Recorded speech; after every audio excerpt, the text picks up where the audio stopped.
자, 모두 자리에 앉아 주십시오. 지금부터 토트넘의 감독 주제 무리뉴에 대한 경질 재판을 시작하겠습니다. 먼저 피고 무리뉴. 아니 회장님, 경질이라뇨? 저를 믿고 기다려 주시기로 한 거 아니었습니까?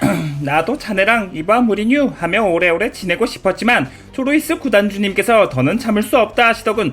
월급쟁이 회장인 나로선 어쩔 수 없었다네. 아니 그래도 조용. 자, 다음으로 원고 측 대표로 토트넘의 주장 위고 요리스. 예, 회장님. 원고는 토트넘 선수단을 대표해서 감독 무리뉴의 경질 여부를 결정하기 위해 이 자리에 섰습니다. 맞습니까? 예, 그렇습니다. 아무리 무리뉴가 마음에 들지 않더라도 거짓을 고해서는 안 된다는 걸 명심하시기 바랍니다. 거짓이랄 게 뭐가 있나요? 무리뉴 감독이 월드클래스라는 것이 유일한 거짓입니다. 뭐라고? 요리스 너 이 새끼 돌아가면 벤치로 밀려날 줄 알아? 어? 정숙합니다. 자, 원고 측 먼저 무리뉴 감독이 구단 내 불화를 조장하였다고 제출했는데 사실입니까? 예, 사실입니다. 저 새끼가 진짜? 피고 조용히 하세요. 자꾸 끼어들면 피고한테만 불리해지는 겁니다. 그래서 원고 구체적으로 어떻게 조장했다는 거죠? 존경하는 재판장, 아니 회장님, 모든 경기에서 이길 수 있다면 더할 나위 없겠지만 만약 토트넘이 경기에서 패배할 경우 누가 가장 힘들겠습니까? 그야 당연히 회장인 제가 가장 힘들겠죠. 예?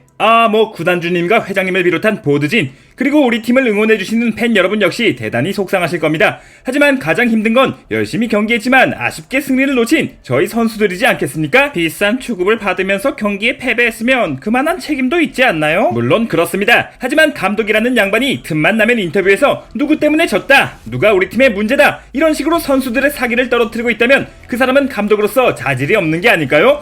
그래요? 이봐 무리뉴, 아니 피고 무리뉴, 방금 원고가 한 말이 사실입니까? 그럼요, 명명백백한 사실입니다. 뭐라고요? 존경하는 회장님, 저는 이렇듯 경질당할 수도 있는 자리에서도 거짓말을 말하지 않듯 절대로 없는 얘기를 꾸며서 말하지 않습니다. 안타깝게 탈락했던 유로파리그 기억나시죠? 기억하고 말고요. 그날 제가 구단주님께 얼마나 까였는지 알긴 하세요? 디나모 자그레브와의 2차전을 앞두고 전 선수단 모두에게 오르시치를 주의하라고 전달했으며 오르시치의 득점 패턴에 대한 분석까지 전달했습니다. 하지만 경기 당일 오르시치에게 그 패턴 그대로 실점했죠. 무려 3골이나 말입니다. 이래도 선수 탓을 안 하게 생겼습니까? 그저 남탓. 감독인 당신이 제대로 된 전술을 구사하지 못했다고는 생각하지 않습니까?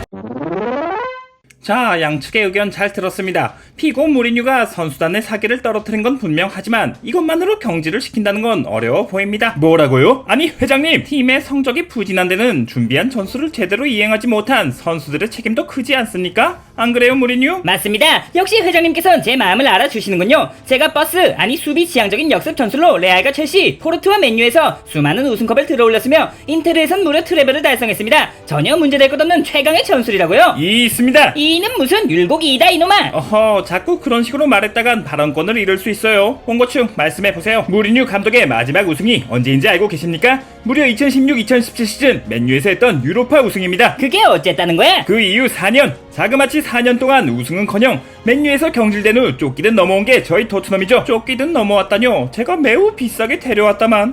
아무튼 급격하게 변하는 현대 축구에서 전 시즌의 우승팀이 조별 예선에서 탈락하는 건 이제 흔한 일이 돼버렸습니다. 그만큼 다양한 전술이 새롭게 등장했으며 데이터 분석만 마치면 아무리 날카로운 공격수라도 패턴을 익혀버리기 때문에 변화 없이는 살아남을 수가 없는 겁니다. 그래서 하고 싶은 말씀이 뭡니까? 본론만 말하세요 원고. 무리뉴 감독의 수비 축구는 이제 챔스는 물론 리그에서도 통하지 않는다는 말입니다. 뭐라고? 이게 보자 하니까? 잠깐! 토트넘의 에이스 해리 케인을 증인으로 신청합니다. 예, 좋습니다. 케인을 증인으로 채택합니다. 안녕하세요. 저는 토트넘의 공격수 해리 케인입니다. 증인, 원고 측에서 무리뉴 감독의 전술이 더 이상 통하지 않는다고 했는데 그에 대한 증거가 있습니까? 존경하는 회장님, 회장님께서도 알다시피 저는 리그에서 가장 많은 득점을 올리고 있습니다. 그게 다 내 전술이 뛰어났기 때문에. 어허, 피고 자꾸 끼어들래요? 하지만 만약 전술이 다양했다면 팀의 득점 분포가 고르지 않았을까요? 지금 1위를 하고 있는 맨시티를 보십시오. 전 맨시티의 1위 비결이 모든 선수가 다양하게 골을 넣고 있는 것이라 생각합니다. 이게 득점왕 만들어줬더니 이제 와서? 피고 진짜 경질당하고 싶어요? 끼어들지 말라고요. 토트넘은 90분 내내 수비만 하다가 저나 흥민이의 한방 역습을 노리는 공격이 전부입니다. 물론 리그 최상위 공격수인 저희 둘이 많은 득점을 만들긴 했지만 이젠 그마저도 패턴이 읽혀 힘든 상황입니다. 이럴 때일수록 다양한 공격 시도를 하는 게 맞지만 저희 팀 다른 선수들은 골을 어떻게 넣는지조차 잊어버렸달까요? 그렇지만 감독을 교체해 새로운 전술을 구사하더라도 다른 녀석들이 골을 못 넣는다는 사실 자체는 변하지 않지 않습니까? 하지만 지금부터라도 활발한 로테이션과 전술 변화가 있다면 그 녀석들도 다음 시즌엔 달라질 수 있습니다. 우승을 하고 싶으시다면 지금 당장 새로운 전술을 도입해야 한다고 주장하는 바입니다.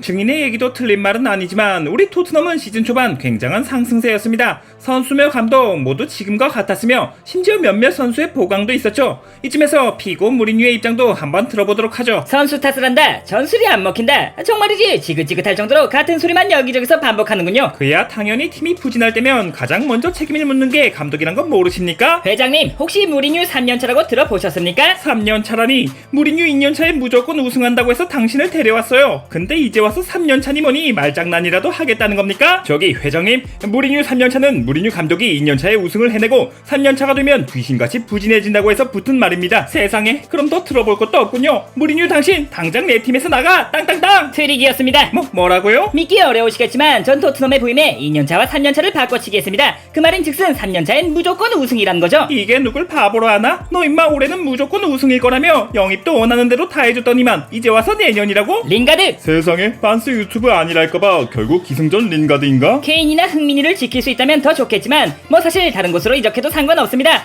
맨유로 돌아갈 링가드만 낚아채 주십시오. 그렇다면 내년엔 반드시 우승일 겁니다.